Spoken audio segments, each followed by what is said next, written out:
Hey GameMakers, it's Intoxicatious. I'm coming to you with another episode of GameMaker Studio Previews.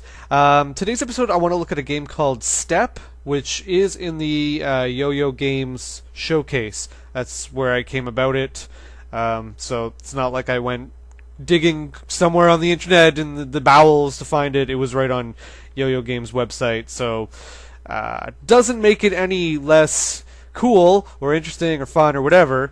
But before I get into that game, I want to point out another game that's on Kickstarter, and it's called Sheltered.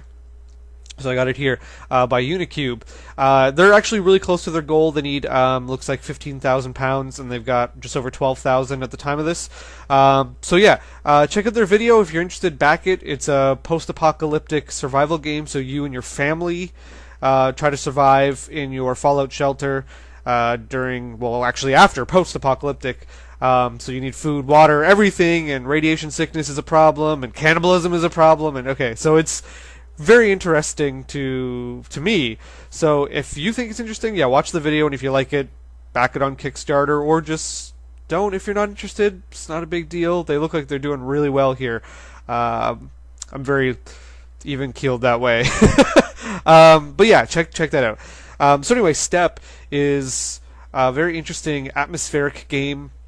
It's got kind of a top-down view, but it's 3D actually, even though it's pixelated. So I think it really looks interesting, and that's what drew me to it, is definitely the visuals.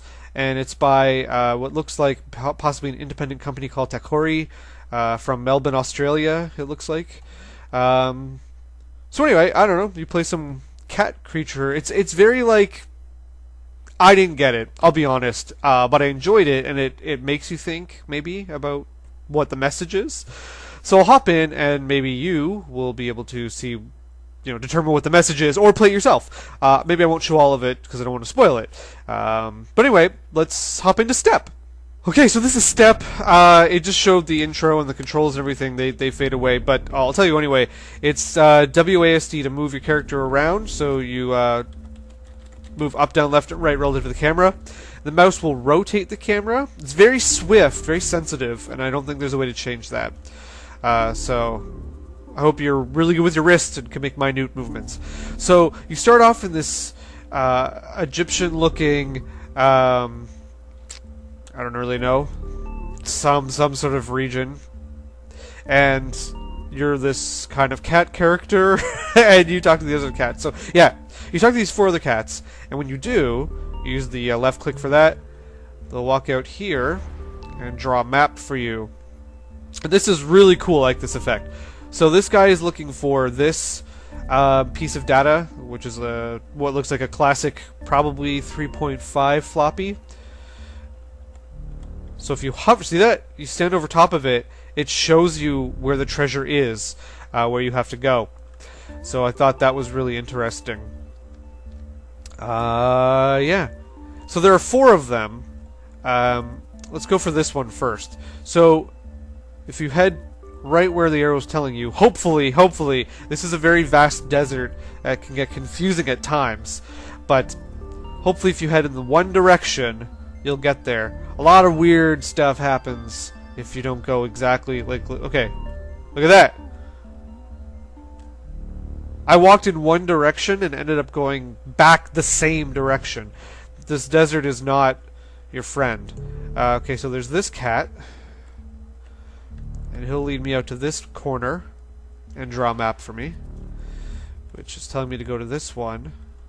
Now there is one that is easiest to locate first, and when you do, you should be able to... This guy's looking for what looks like some sort of white floppy disk.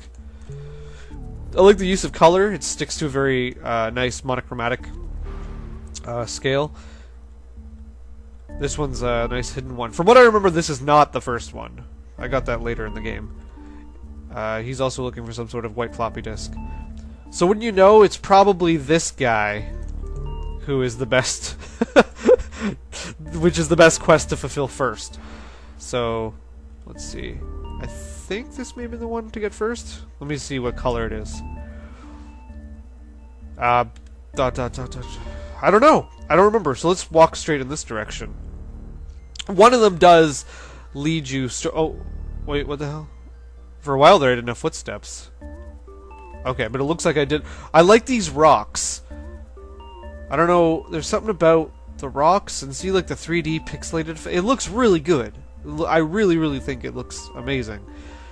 And if you check out Takori's website, it looks like they have other games done in this fashion, at least one other. So they had some experience doing this particular design for a game, which really shows that it looks well done. Alright, good. I got that one.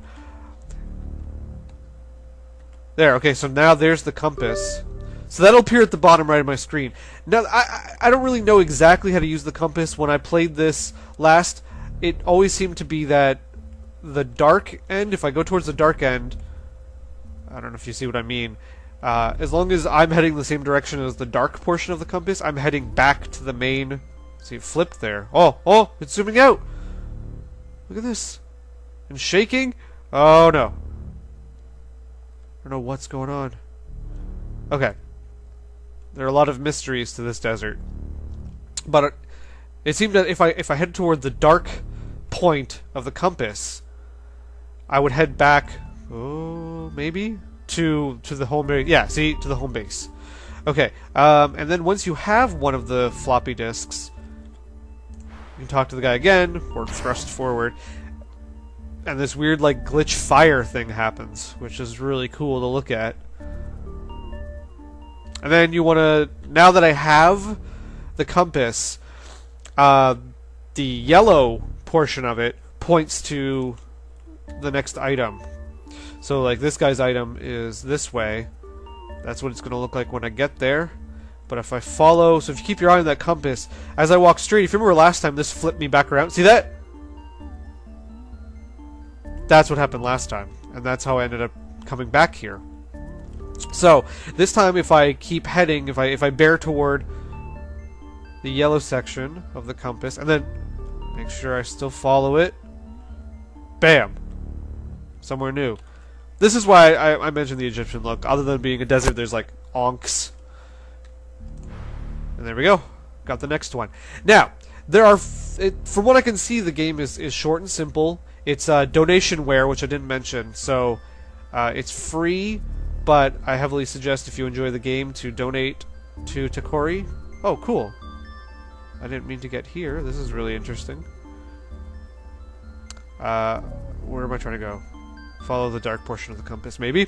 Anyway, there are 4 to collect. Short, simple game. I may just show you the 2, and I really, really encourage you to download the game. Technically, it is free because it's donationware, so if you do want to download it for free, you don't want to pay anything, you can go ahead. And then, if you like it, you can donate. And then you can get the other 2 discs. Okay, I did make my way back. This guy. There we go. Boom! Okay. So anyway, yeah, so I don't want to show you the whole game because it has a very nice feel to it. There's a lot of atmosphere, so I want you to go ahead and play it on your own and get the other 2 discs. And the ending is up to interpretation, it seems. I didn't really quite understand the ending, but I'm not exactly the smartest when it comes to things like this. So I don't know. Anyway, no, I really enjoy it. I think it's really well done. It's visually well done. It's coded really well, it seems. I like the whole 3D feel. It'd be nice if there was an option to change maybe the sensitivity of the turning of the camera. It's very sensitive. I'm sure some people will find that unbearable. I'm okay with it. But some people, you never know. Options are good. But anyway, so that's Step. So if you check out Sheltered, you like it, you can kickstart that game. And if you like Step, you can donate to Takori. And with that, I'll leave you with Don't Stop Making Games.